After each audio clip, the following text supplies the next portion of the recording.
be able to see it. So we're going to post this on the ISE website they have, and Doreen connected me to the person who's in charge. Our Eastern Mediterranean chapter is still small. We have about 30 members, and we're kind of expanding. So the webinars are part of this capacity building, so that our members who are public health professionals, some are not epidemiologists, other are epidemiologists, general epidemiologists, so that they kind of have a feel of what are the environmental aspects of epidemiology that are most relevant. So we wanted to start with you, and let me introduce you for the sake of our audience. So Alistair Woodward is a professor at the University of Auckland in New Zealand. He's professor of epidemiology and population health. He was the dean of the school and chair, and has been chair of the department there. He is one of the well-known epidemiologists in New Zealand and globally. And I had the honor of being his student as a PhD student. So I learned a lot from him, and I give him a lot of credit to the epidemiology I know. So he's also the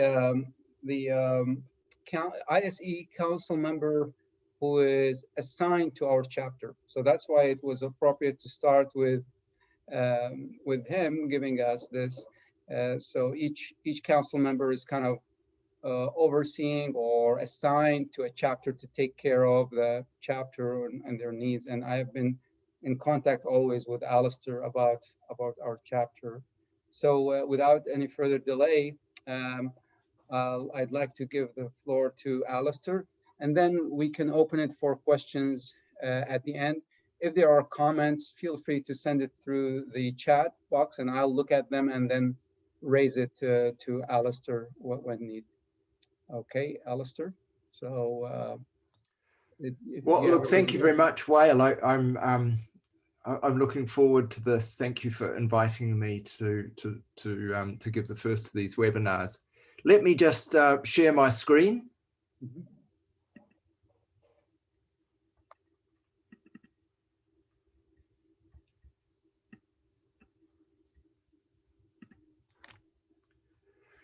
So, so this is a sort of a personal account of environmental epidemiology and air pollution. I wouldn't claim it as being an authoritative history or a full account of all the ways that epidemiology has been used to understand this problem, but I hope it'll give you a taste of the ways in which environmental epidemiology help us understand this very important problem and look for ways of controlling it. I've given my details here, including my email address, and if any of you want to follow up with me afterwards directly, then please email me. Now, just as a personal history, this is the picture outside my hotel in Beijing in January 2013. It was at a time when air pollution in China, in North China, was at its worst. And on this particular day, as you can see, it really was very difficult to see from one side of the road to the other. And the particulate levels and levels of other pollutions were extremely high. And of course, China exemplifies just what a major problem air pollution can be. In the early 2010s, when pollution was like this, you know, it's estimated that outdoor air pollution was causing about 1 million or 1.2 million premature deaths a year, and a very large number of healthy years of life lost. The other interesting thing about this as a problem is that it tends not to just be a local problem, but also a regional one. So I went from Beijing to South Korea to talk to people there, colleagues who are working in environmental epidemiology, and they were working on this issue of air pollution and had very clever ways of tracking the source of the pollutants that they were seeing in South Korea. And they told me that the pollution in Seoul, a large quantity of it, maybe a half to a third, was in fact coming across the border from China and also from Russia, from South Korea.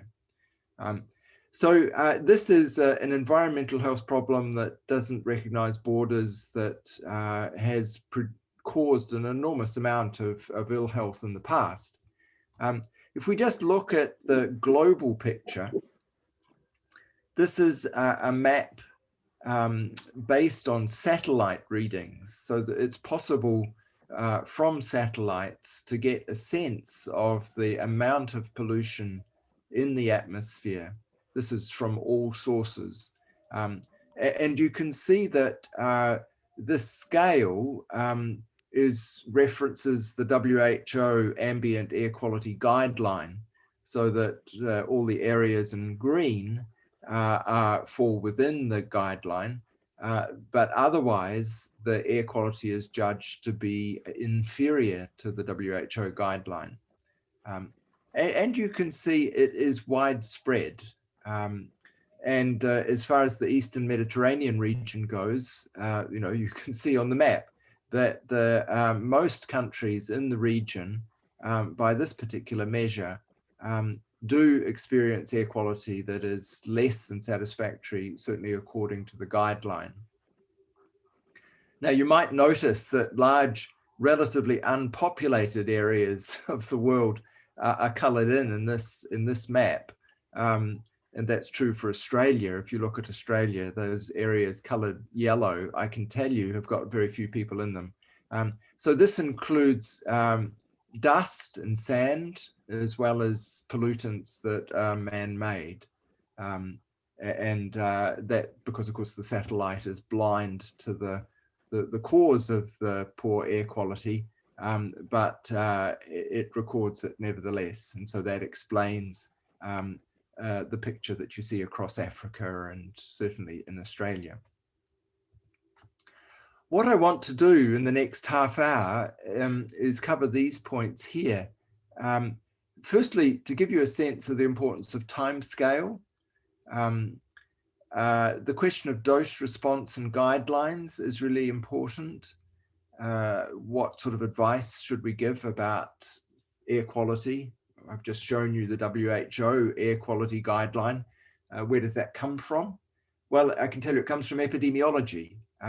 So each of these dot points, in a way, is, to me, indicating the value of epidemiology in trying to understand this particular problem. I want to talk about the rise of indoor air pollution, and whale you feature in this part of the lecture.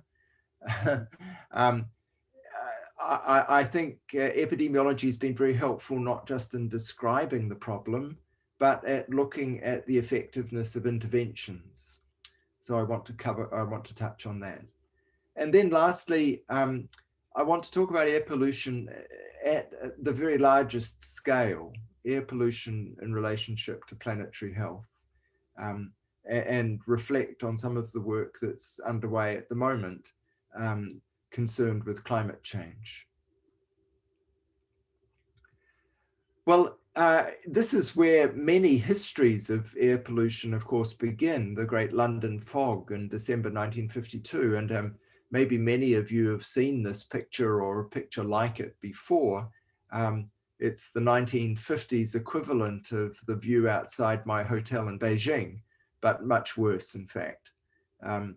This man here who's standing in front of the bus, in fact, had to walk ahead of the bus because the bus driver had no way of seeing what was in front of his nose. He needed to be guided.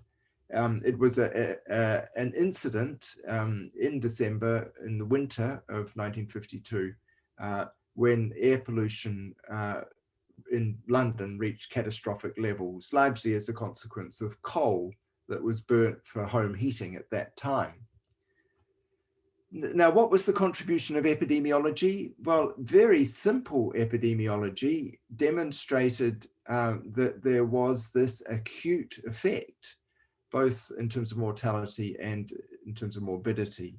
So this is just a time series graph showing the number of deaths in Greater London and also the levels of sulfur dioxide, which was the way that air quality was measured at that time. That was, they also collected some information on black carbon, but not in the form that we would report it these days.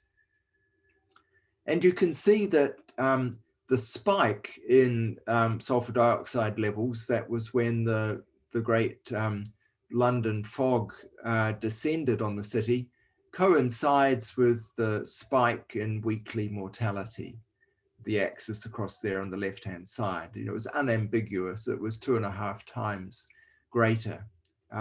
Very interesting, the level of mortality remained high for about 3 months after the acute air pollution episode. And that tells us that this wasn't simply a case of bringing forward deaths that would have occurred otherwise within the next week or so. This was causing deaths that would otherwise not have occurred, at least not for some time. And it's estimated that about 13,000 deaths over and above what one would expect for this period resulted as a consequence of this great London fog. So this is an illustration of how epidemiology can give us a good sense of the effects of acute exposure.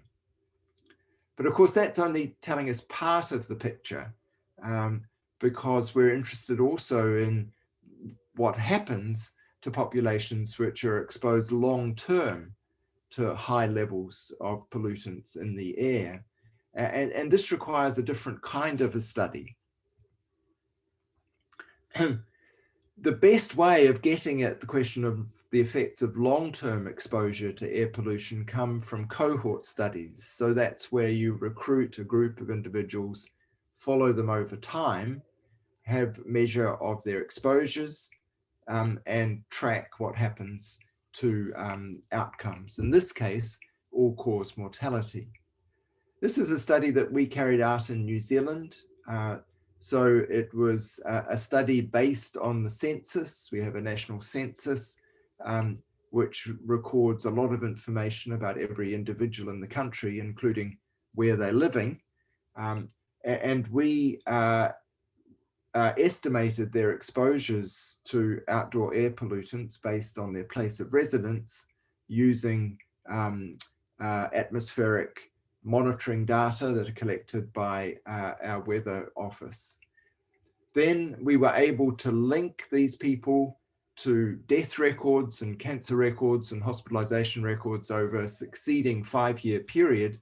And so it was possible to look at mortality rates in relationship to their exposure, adjusting for many other things that may be important, which we were able to do using the information from the census. And the graph shows with increasing levels of PM10, that's particulate matter less than 10 microns in diameter, the odds of dying, estimate of the relative risk of dying during that period from any cause increased. And the different colored bars are different models which adjust in different ways for a variety of confounding factors. But the overall pattern is an increase in mortality of the order of about 10% increase in mortality for every 10 micrograms per cubic meter increase in air pollution. Now, remember, this is long term. So we're talking about areas in New Zealand where we generally have quite good air quality, but there is variation. People who lived in more polluted areas had higher mortality rates. And the effect was, as I said, roughly 10% increase in deaths for a 10 microgram increment. And in the fainter script there, I'm showing you the same statistic based on short-term exposures. It's a 1% increase in deaths for a 10 microgram per cubic meter increment short-term. Now, the reason for the much greater, stronger effect of long-term exposures is an interesting issue, but at simple level, it probably reflects the fact that cumulative exposures are more significant than single or one-off exposures. Alistair, there is a question about this figure from Rowan asking what are the confounders that basically made these models change? Good question. So the confounders were other factors that were associated with living in a polluted area, a relatively polluted area, that had independently had an effect on mortality. And the simplest and strongest of those was socioeconomic status. So the areas with the higher pollution tended to be areas where poorer people lived, and we know that low income and social disadvantage is associated with higher mortality. So that was the strongest of the confounders that we had to take into account. We did also have information on smoking habits and age. You know, older populations obviously will have higher mortality rates, but it was mainly the socioeconomic status of the area that was important.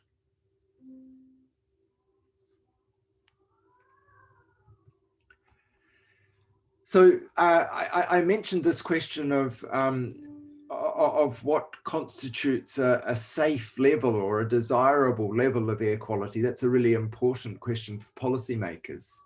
And the way that we're able to approach this as epidemiologists is to look at the dose response or exposure response relationship, where we've got information on outcomes. In this case, it's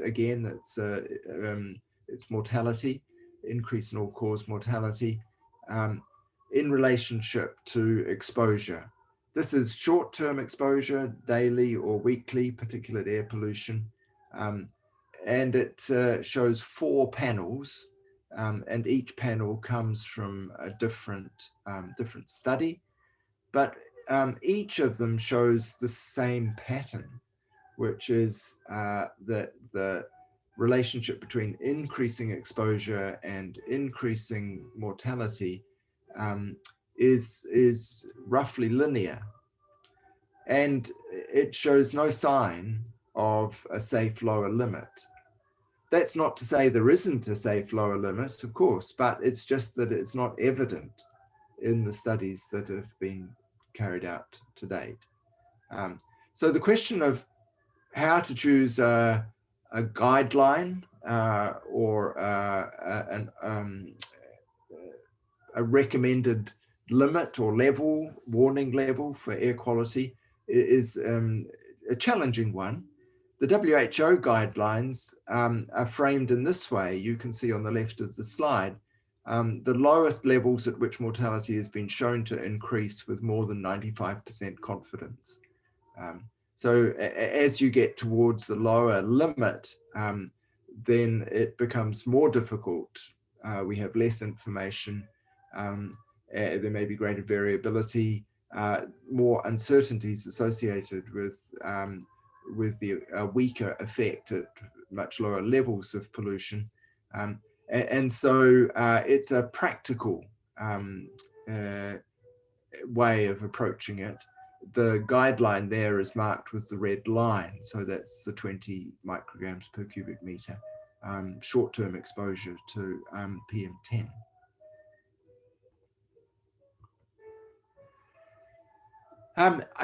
I've been giving you examples of air pollution that occurs outdoors. And that indeed is, you know, where the investigations of air quality and its effect on health began. But it became apparent to many people that, of course, similar issues might arise indoors. And indeed, since most people spend most of their time indoors, it could be a significant exposure. An example of this is exposure to tobacco smoke, so-called secondhand tobacco smoke. And this mainly occurs indoors, occurred indoors.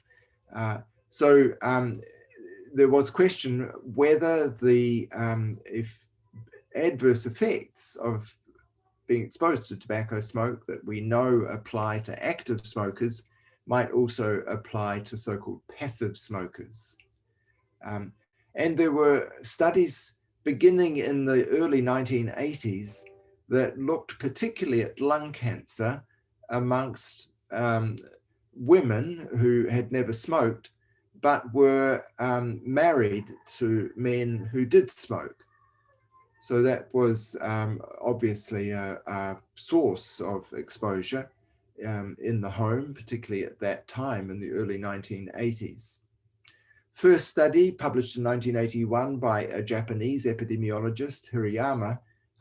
And what I'm showing you here is cumulative meta-analysis. So this is combining the results of studies of a similar kind that have been undertaken, looking at this question of the relative risk of cancer amongst women married, never smoking women married to smokers compared with the risk amongst never smoking women married to never smoking men.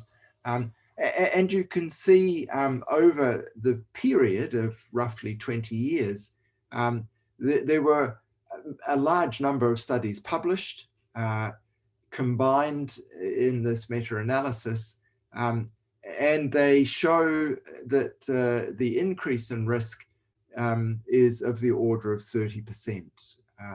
And of course, the confidence intervals around that estimate have shrunk, have reduced over time as the evidence is accumulated.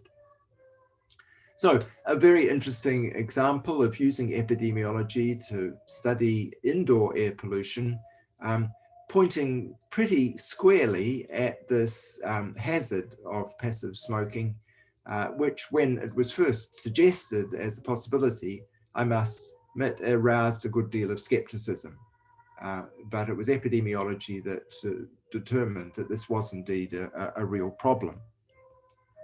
Now, this is where Whale comes into the story, because of course, Whale and I worked on this issue of passive smoking in the late 1990s, and Whale was particularly interested in this question of how we measure exposure. And I think this is worth reflecting on because it is an aspect to environmental epidemiology that I think has been quite important in terms of giving us greater confidence in the findings and the results that we've observed. And a good deal of the information, of course, in our studies comes from questionnaires. So people were asked, you know, do you smoke? Yes, no. Does your husband smoke? Yes, no. And that was the basis of the Hirayama study. And people said, well, that's open to error. You know, there might be systematic errors where people are less likely to give the correct answer in some circumstances. It may just be random error. You know, people are just not very good at filling in questionnaires. So to be able to use alternative complementary measures of exposure, that's been an important addition to environmental epidemiology. And Whale investigated the use of hair nicotine. So you take samples of hair, people's consent, of course, and look for levels of nicotine in the hair. And this gives us an integrated measure of exposure to secondhand smoke. Or, of course, if you've got people who are active smokers, it's a reflection of the amount of nicotine that they've taken in from smoking cigarettes directly. And this particular graph comes from a paper looking at hair nicotine in bar and restaurant staff in New Zealand at a time when some restaurants had restrictions on smoking, but not all. So you can see on the far right, here nicotine levels amongst people who were active smokers. Then the levels amongst workers who didn't smoke themselves, but worked in restaurants and bars that had no restrictions on smoking. People working in facilities where half the space indoors was smoke-free, and then a smaller number, but we had a number of bars and restaurants where smoking was totally prohibited. And you can see the very strong relationship between the environment, or in particularly the presence of restrictions on smoking, and the levels of nicotine in the hair of people who were working in those at those places. So this provided very strong support for the questionnaire-based information that had been obtained on levels of on exposures, and provided a lot of support actually for the subsequent comprehensive smoke-free environments legislation that was passed in New Zealand in 2004. Now, I'm coming now to the point about interventions, and I think this is an interesting part of the story, that epidemiology has been used to both make good use of so-called natural experiments, and also to study in the setting of trials, formal intervention studies, the impact of actions taken to reduce pollution, and looking to see what the health benefits might be. My example of a natural experiment is the 2008 Beijing Olympics, where you might remember, many of you, that the Chinese government brought in a whole lot of changes immediately before the Olympics, in order to ensure that the air quality was acceptable during the Olympic Games. You remember this was a period when air pollution was a huge issue in northern China. So the government felt that it needed to act. And so they introduced severe restrictions on traffic. They essentially halved the activity of power plants, particularly those that were powered by coal. And then what were the consequences? This was the interesting bit where epidemiologists got involved to look at just what might be, if there were any discernible health benefits of this change. And I'm particularly keen on the taxi cab studies. I think these were so clever. So you can see there the measures of PM 2.5, so that's small particles, measurements taken inside taxi cabs in Beijing before the games, during the games, and then after, when the restrictions on emissions were reduced. And you can see that levels were more than halved during the games. What about health consequences? Well, we know that one of the most sensitive physiological responses to particulate pollution is a reduction in heart rate variability. Very interesting. I don't fully understand the physiology of this, but it's well known as a feature of exposure to particulate pollution. And you can see that before the games took place, measures of the ECGs taken of taxi drivers showed that they had less variability in their heart rate than one would expect to see. That changed when the games took place, moved to a more normal state, and then reverted afterwards. There were other studies done looking, for example, at asthma admissions. I'm showing you there, and modeling studies estimating what the effects might be on cancer risk. So here's an example of a natural experiment, epidemiologists involved in trying to understand what the effects might be in order to learn something about the efficacy of clean air regulations and interventions. Here's an example of a formal trial in the indoor air pollution area carried out by Kirk Smith and colleagues, looking at the effect of replacing traditional open fires used for cooking, as you can see on the left, with wood stoves that had chimneys, so that the pollution indoors was greatly reduced.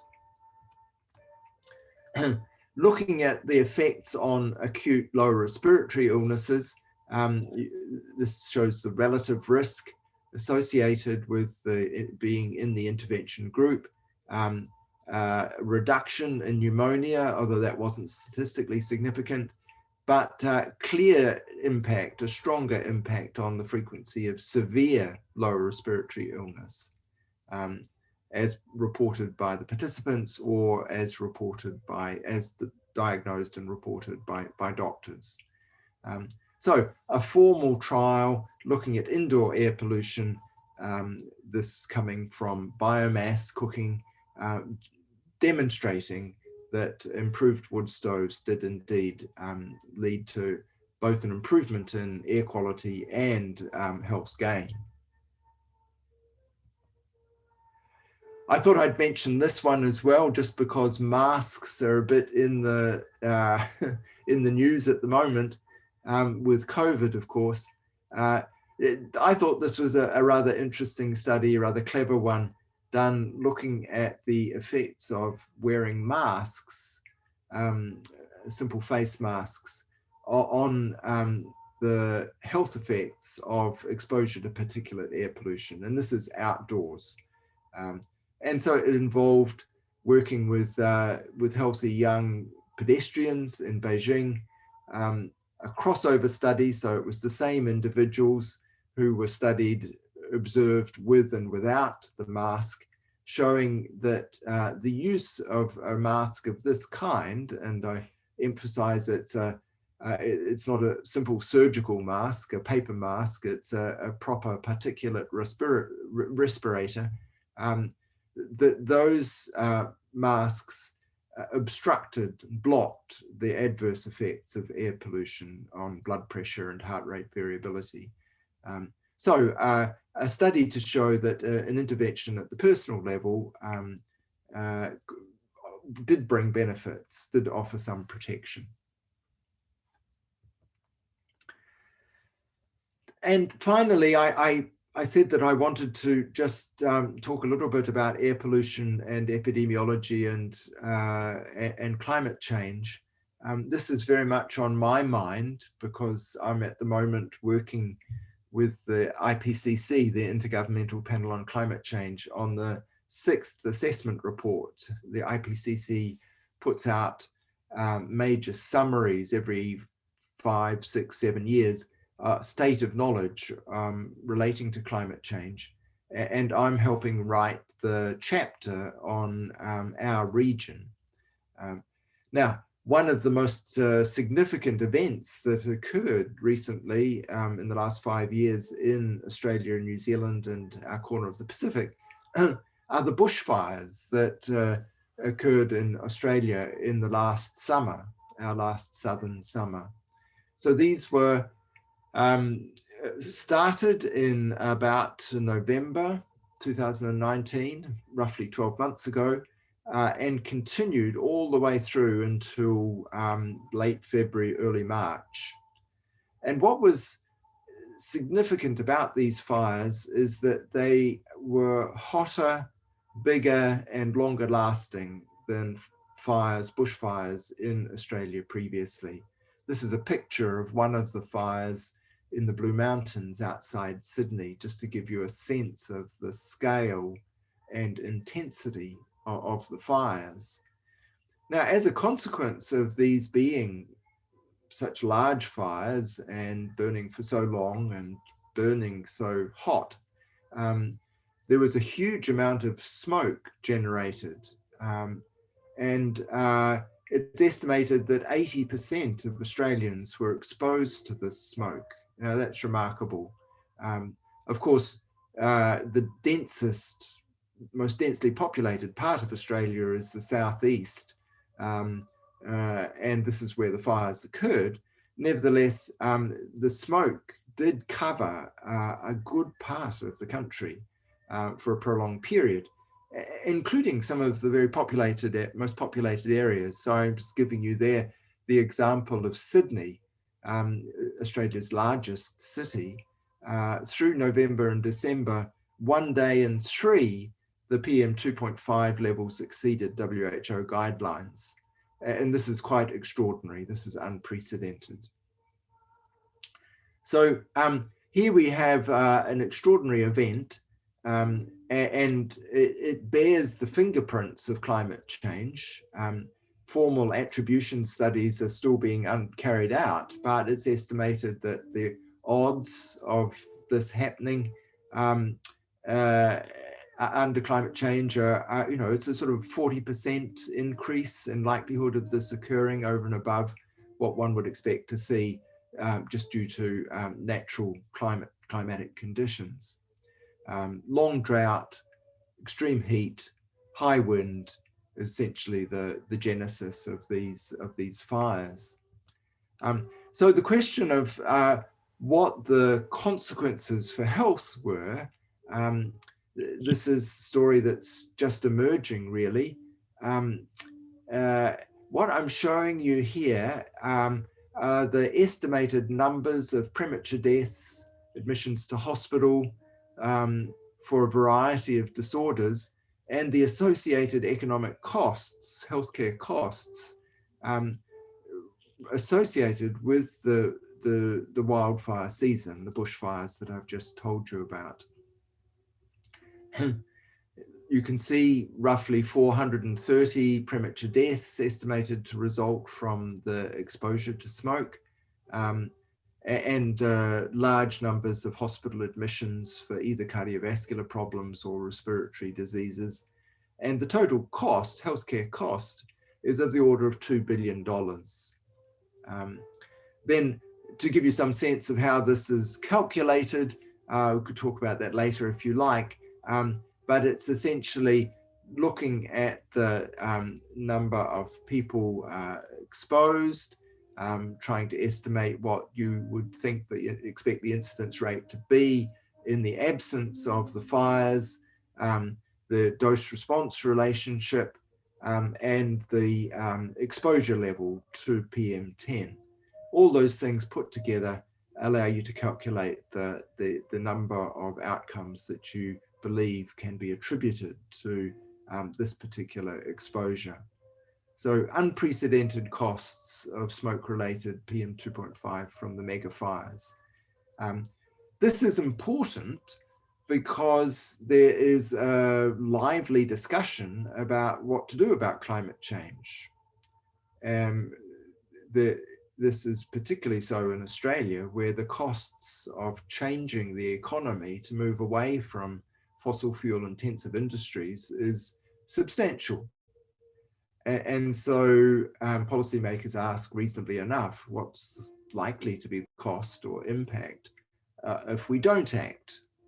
And so this information is extremely helpful for us at the IPCC, where we lay out the options for policymakers and the consequences of taking different policy paths. You might also notice, just on the left-hand side there, that the number of deaths from the bushfires that occurred from burns and injury was much smaller than the number associated with poor air quality from being exposed to the bushfire smoke. But it's that number, 33 deaths, that of course were in the headlines at the time that the fires occurred. So I'm happy to answer any questions that you might have. This is the ground that I aim to cover, and I hope I've given you some insights, some ideas, some thoughts, and maybe some questions about these topics. I've also got 3 references that I'd suggest if you want to follow up on these topics. The first paper is a very interesting and nicely written paper describing the contribution of epidemiology to understanding the effects of fine particulate air pollution. The second is a paper written by Kirk Smith and colleague.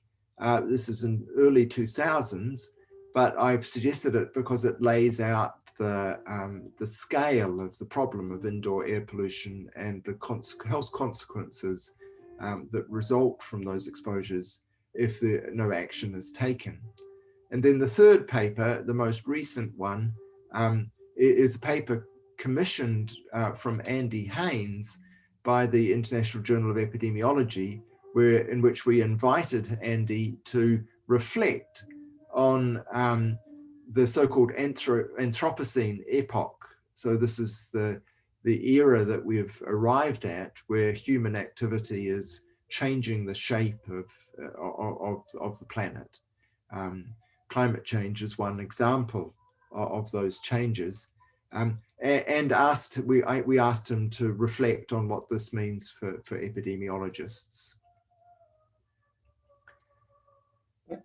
Thank you, Alistair, for this very nice range of topics that range from indoor air pollution to air pollution outdoors, as well as climate change.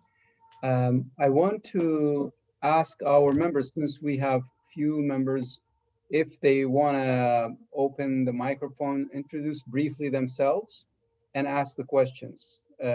So maybe we start with those who have put some questions in the chat. Go ahead, and if you feel free to put the video on or not, but let's try and do that. Who wants to go first? Rowan, do you want to go first? Yeah, sure. Hi, and thank you very much, Professor Woodward, for this very insightful presentation of first-hand epidemiology, if you may. I actually have 2 questions. The first is, are there any plans for natural experiments of air pollution, such as the one you presented? That's totally normal, don't worry. I'm really sorry, it's early morning here, yes. And I'm still at the house. Yeah. Go ahead. So,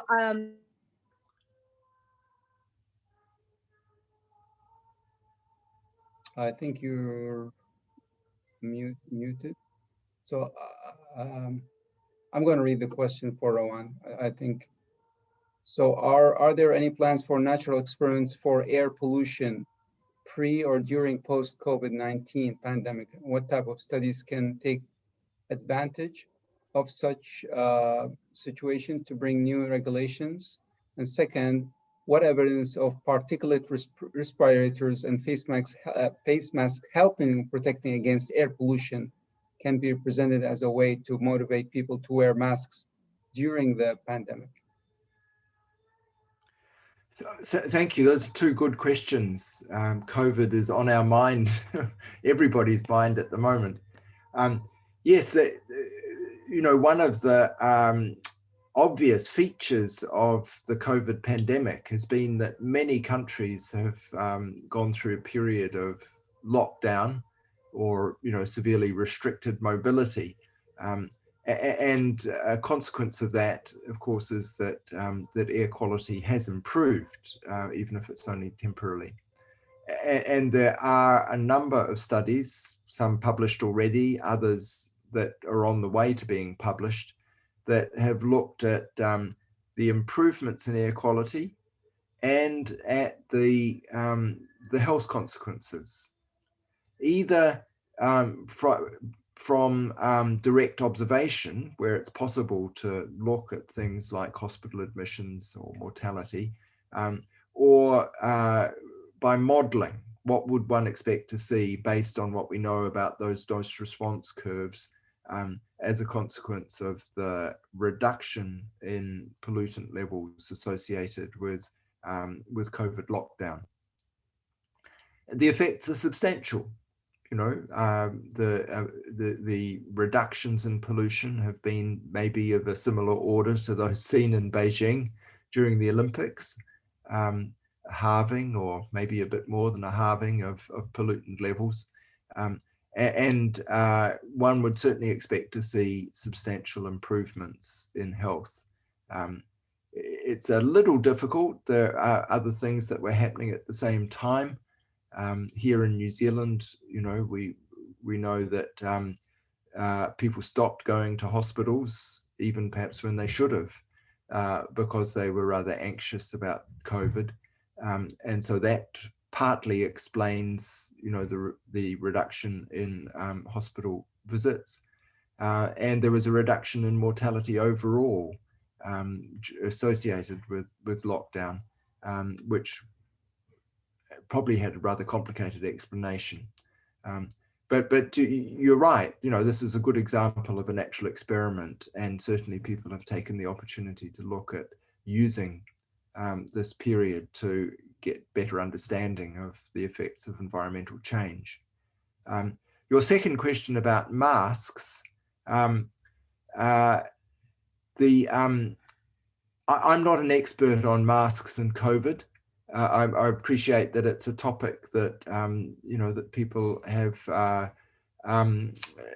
debate, but the logic is similar, I expect, and the observation from the particulate pollution story is that you really need to wear a high-grade mask to get reliable protection.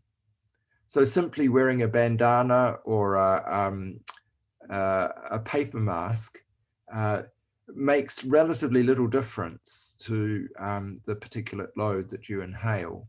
The kind of respirator that I showed in the slide, you know, is one that is very snugly fitting and has a high-grade filter in it. And those kinds of masks are not terribly comfortable to wear for long periods, actually. And I think that's an issue that's been true also with COVID, certainly in the healthcare setting, that providing masks for healthcare workers that will reliably block the transmission of the COVID virus are expensive and are difficult to wear for long periods of time. And Alistair, there's another comparable question from Asad Nafis saying, do we have evidence that simple surgical masks can reduce particulate matter? And I think you probably already answered it. Yes, I think they do make a difference, but not a great difference. Mm-hmm. For all the obvious reasons. You know, they tend not to be close fitting, and people don't necessarily wear them as they need to be worn, and the filtration is limited. Right. And Dr. Ahmed raised your hand. Do you have a question? Please go ahead. Yes, thank you. Thank you, Prof. Wall. Hello, Prof. Alistair. Thank you for your presentation. Hello. Can I ask a question? Yes, go ahead. Are the outdoor pollutant devices same used in indoor pollution devices? I mean, in research aspect, we learned and we know that the outdoor pollutant devices is so expensive. I mean, in Iraq, in our country, even our ministries doesn't have it. So if a researcher wants to do an indoor air pollution research. Any device, any simple device, cheap, practical that can be used, or should we use the biomakers like Profile did in New Zealand through hair, urine, etc.? Thank you.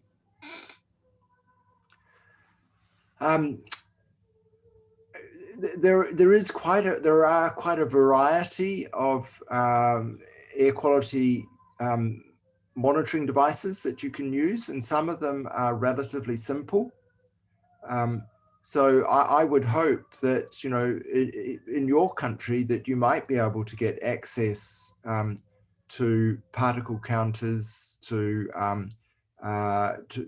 simple monitoring devices that you can use actually for various pollutants, and they can be used both indoors and outdoors.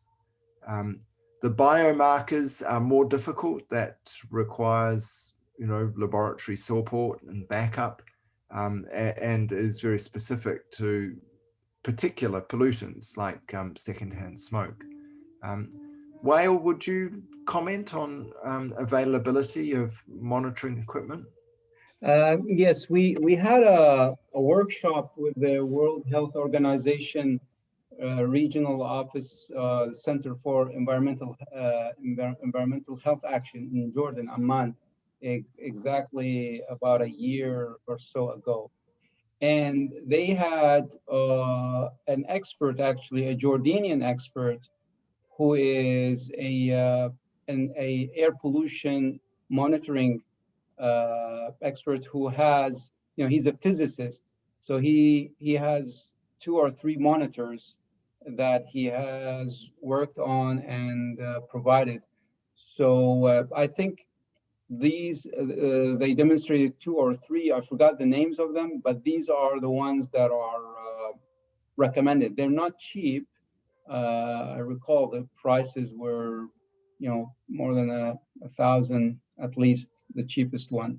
So, but these ones need to probably be purchased by a university or the Ministry of Health as part of a study, and that's possible. It just needs the funds probably to get them.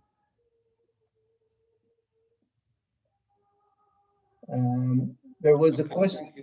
There was a question from Kenza. Kenza, do you want to speak, or do you want me just to read it? Good morning. I will speak. So, good morning, everyone, from where I am. Hello, Dr. Alistair. Thank you so much for the presentation. So, I'm wondering, in fact, if there is any researches about the future impacts of bushfires on climate and air pollution, mainly. Were there any efforts with regards to modeling these future impacts and how our climate will be affected in like 10 years or 20 years in the future, and likewise for air pollution? So this is my first question. My second question is there any clarity about how air pollution and climate impact exposure to COVID? Thank you. Oh, thank you. Two thoughtful questions. The modeling question. Bushfire risk is quite difficult to model. You know, temperature is relatively straightforward given the sort of physics of the atmosphere and what we know quite full well happens as a consequence of loading the atmosphere with greenhouse gases. Fires are driven, fire risk is partly a product of temperatures, but it also relates very much to moisture, to rainfall, to changes in seasonal patterns of rain and the intensity of rain. And that is more difficult to model. So certainly there are projections for the fire season in Australia, in North America, in other parts of the world, in the expectation that the season will lengthen, start earlier, finish later, and that the risk of severe fires will increase just as a consequence of higher temperatures. But whether that translates into fire occurrence, of course, is a far more difficult step in terms of estimating just what the risk for any particular location of fire might be. And then I think you were referring also to the question of what the health impacts of those events, might be. And again, that has quite a deal of uncertainty associated with it, depending on, do people build back in fire-prone areas? How effective are emergency services? And all those considerations.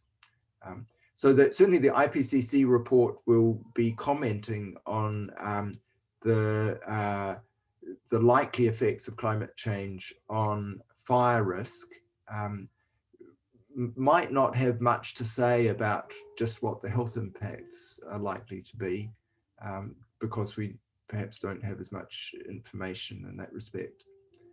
Your second question, am I right? You asked about air quality and COVID risk. Was that the question? Yes, air quality, climate, and exposure to COVID.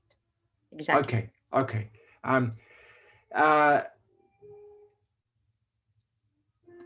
There is quite a lot known about the interaction of climate and air quality. So we know that very high temperatures carry health risk. We know that exposure to air pollution carries health risk. If you put the two together, we know that you get a multiplication, so that there is a synergy, there is interaction between those two exposures. If they come together at the same time, then the health consequences are greater than would occur if they were in isolation. The effect on COVID, I don't think, is so well understood. It's interesting, isn't it? Is there a strong seasonal pattern with COVID? It looks as though that might be happening with the resurgence of the virus in the Northern Hemisphere as they begin their winter. Is that temperature related? There's some reason to believe it might be, in that virus survival is greater at lower temperatures. And also possibly there's more crowding when people are indoors during the winter. There's some suggestion that areas with poor air quality are also prone to more severe COVID illness. But it's perhaps too early, I think, to be absolutely confident about that, because goodness, the disease is novel and we're still struggling to understand everything that's involved in its etiology. Yes, I want to add that there are a few studies still appearing that do show there is an association with higher air pollution and COVID-19. But of course, I think these are, as you suggest, are a bit too early to make the correlation. One of the reasons I've heard is that in northern Italy, the COVID-19 hit the worst, the nation, because that's the most polluted area of Italy. There's the factories and so on in Turin and all these areas. And that was one of the explanations, that the air pollution exacerbated the severity. And I also want to comment on the wildfires, because here in California we have a lot of these wildfires or bushfires, as they're called in Australia. And the main challenge in terms of its relationship to health impact is how to quantify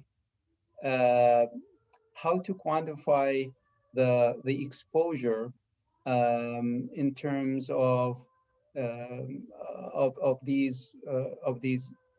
I think we will see studies soon, because now we are seeing the air pollution is so bad, just like in Australia, that we can see there will be an impact. But long term, I think Kenza was asking, is this going to have a long term through modeling prediction of how this will contribute to climate change? That's a very, I think, very challenging model. I don't know if anybody has tried to model that. I think there has been work done looking at the effect of particulate pollution and climate, and on the whole, particulate pollution in the upper atmosphere has a cooling effect. You know, it tends to reflect incoming solar radiation, and so there's a suggestion that the high levels of pollution in places like China, you know, in the early 2000s, may have masked the effect of climate change, you know, may have contributed to what looked like a sort of hiatus in global warming. Temperatures sort of flattened out a little bit. And as the air quality has improved, perversely, air quality improved, then climate change has returned, you know, in full force. So the bushfires certainly have contributed to the particulate load in the upper atmosphere, and to some extent may be mitigating, you know, the early effects of climate change by cooling the atmosphere, cooling the earth overall. Yeah, I recall when I was growing up in Iraq, we would have these seasonal desert storms. So the whole atmosphere becomes reddish, red to yellow, because of the dust. But usually the days after it becomes cool. You know, we get a relief from the extreme heat, which is typical in that region. So that, you know, that is an actual observation, personal observation. Well, I think we were a little bit over time, but I really want to thank you on behalf of our chapter, on behalf of my co-chair, Nargis Kanjani, also for this very informative webinar that we started this series, and we'll hopefully post these for others to see and send it a link so that they can benefit from it. But thank you again, Alistair, for your contribution, and thank you for those who made it despite all the confusion about the daylight saving and whatnot.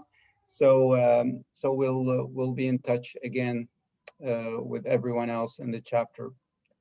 Thank you very much.